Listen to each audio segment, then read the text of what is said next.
Hi there, welcome to the Lad Mix Farm channel. It's Arthur here. Today we want to learn how to raise 150 goat mothers on a smaller piece of land, and precisely we shall be looking at 10 acres.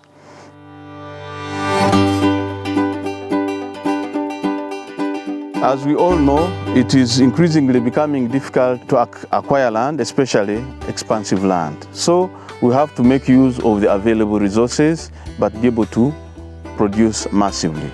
And so we want to be able to plan that if you can be able to acquire at least 10 acres, then you are able to raise a minimum of 150 goats, meaning the mother flock on those 10 acres. Now, it means that out of the 10, we shall have 1 acre that we are going to set aside, and this will help us to construct the goat structures. It will help us to construct where to keep the hay, and also a spot where we shall be processing our silage from. But remember, you also need to be able to put up a structure to house the workers that will be managing these goats, plus also a collection point or where people can gather, which would be a compound of sorts, so to speak. So all those we can plan and ensure that they are accommodated within the 1 acre. And this will leave us with 9 acres to be able to plant our pastures. Now, out of the 9, 1 acre we can now plant super napier grass. It's grass that is good for processing as silage because of the high water content.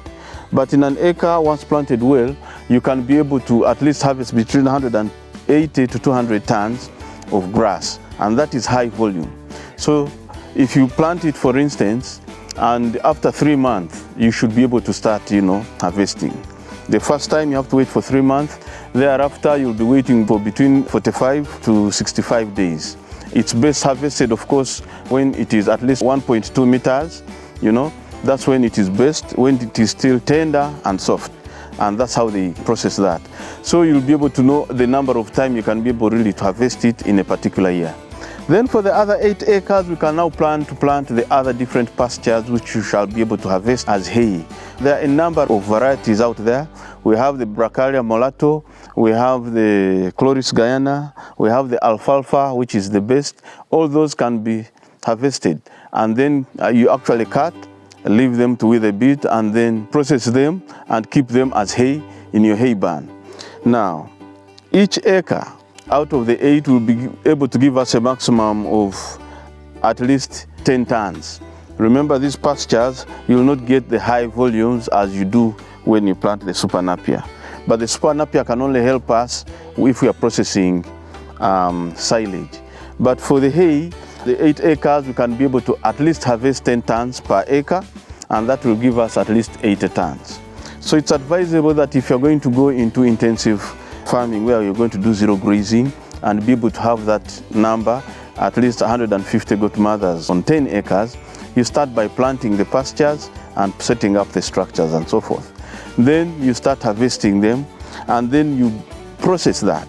So after that year, when you've had enough feeds, you can now bring in the goats. Remember, it gives you ample time to plan where you're going to get good breeds of goats. Remember, if you're doing zero grazing, you are not going to go and start with the local goats. You have to start with the hybrids, and at least of the bloodline which is 75% and above. So if you have a goat that is 75% bloodline, and then you bring in your 100% Boer goat or Kalahari or Savannah, it will be able to cross or mate this goat and give you an 87% goat kid. Now that one will be able to grow very fast. The conversion rate of the pastures is quite high. Crosses can actually convert up to 250 grams per day. If it's 100% pure, it can even convert up to around 500 grams per day. So you can see the rate of growth and mass that it will be putting on. Within a short while, actually, after 6 months, this goat will have grown to such a size that you can comfortably, sell off to people that would want to start either their own farms as breeders or processing, You can imagine having 150 mothers on 10 acres, and at least we can be able to see that at least each time they give birth during the kidding season, we can be able to get between 150 to 200 goat kids. And that's a good number that can help give the farm owner some income. Secondly, it is also very, very cost effective when you have to plan within the 10 acres. You just need 2 people to work as herdsmen to look after these animals, provide water, pastures, and so forth. And then the other 3 look after the pastures, plant the pastures, weed the pastures, harvest the pastures, and process into different, categories, whether it's going to be for silage or hay, and be able to put it in that hay barn. So you can imagine it's not going to be quite expensive for a farmer. It's different if the 10 acres were for crops. You'll need a minimum of, I think, 8 to 10 people to be able to maintain them. And even so, remember, it becomes a little bit tedious. For zero grazing, having 10 acres and building the structures and so forth, it's quite costly at the onset. But then the returns are high and they come in fast. Remember, as I said, you need to start with goats that have a high blood percentage, 75% and above. They'll cost you around 800,000 to get one goat.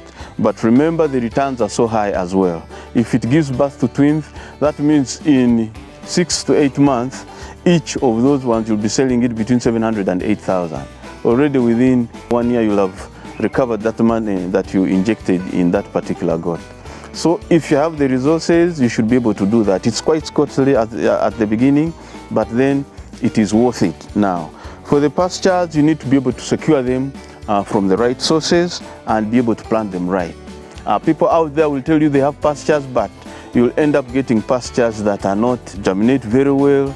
Others, because they know there is a craze of starting these goat farming enterprises, everybody now tries to get pastures, but which is not right. So if you are to do that, make sure you reach out to the right people and they'll be able to guide you on where you can get the right pastures. In case you need the pastures, please get in touch.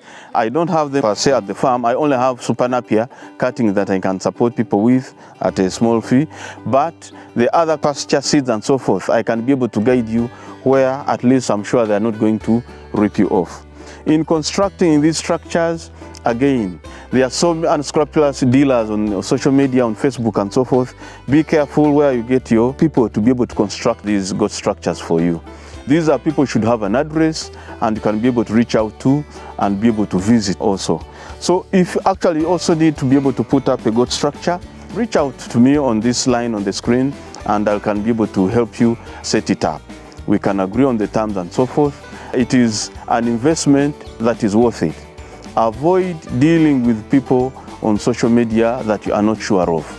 At least when you deal with people that have some of these farms, you are able to visit and look at the premises where somebody resides, the kind of goats they have, and the kind of pastures they have, and all that they try to tell you about. It reassures you that at least you have an address where you can go and find the person. Most important when you're trying to source for these goats, especially for people that are not doing the right record keeping, if you go there, I can easily tell you that it's a 75 bloodline when it is not. And remember, you're investing a lot of money. If you are to buy it, you should need to be able to buy a goat that you are sure that it is 75% bloodline and above. And also, that means how they do their record keeping, and you're able to trace and see properly for yourself. So it's important that you secure your goats from the right sources, not somebody telling you, and sometimes they want to be the middleman and they just want to make a difference from the sale of some of these animals, trying to source them from elsewhere. It's important that when you're going to source these animals, please try as much as possible to be present yourself, or get somebody who can be able to guide you and be able to reach, some of these other farms and be able to acquire these numbers for you. That's why we say in the first year, you set up the structures, plant the grass, harvest. You want to be able to have enough volume of pastures before you bring in the animals.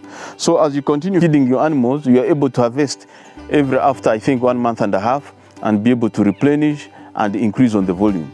Actually, as we continue, we are going to study and see what technologies we can be able to use and actually even increase the productivity of the 10 acres and see how can we be able to raise more than 150 mothers and increase the number and be able to, churn out these goats and give you good income. Imagine every 6 months you're selling at least 200 in number and of high bloodline of around 87 and above.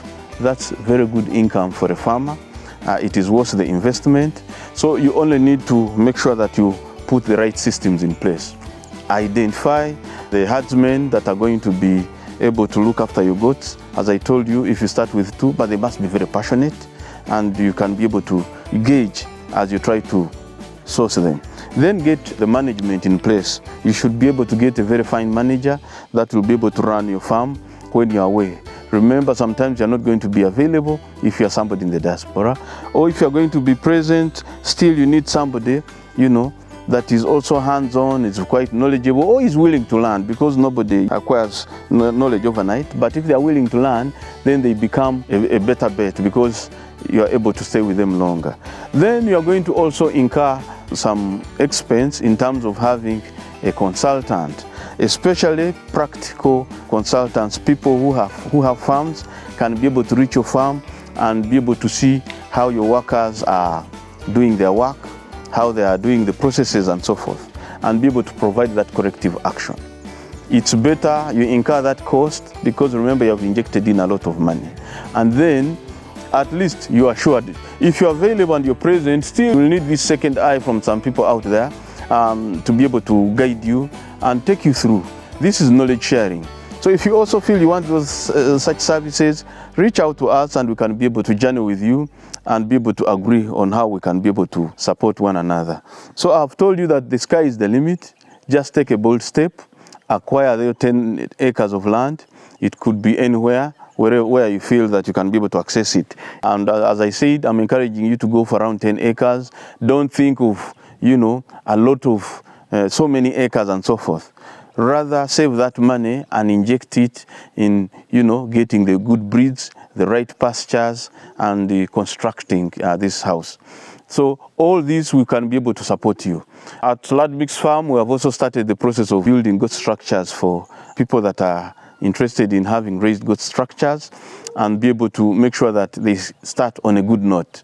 This will help them not have so many problems on their farms when everything is well set. So feel free to reach out. In case you find this information helpful, please consider subscribing. We are available to be able to journey with you. There are returning subscribers. You're most welcome. Thank you so much. And let's keep the fire burning. Welcome to the goat farming enterprise. Thank you.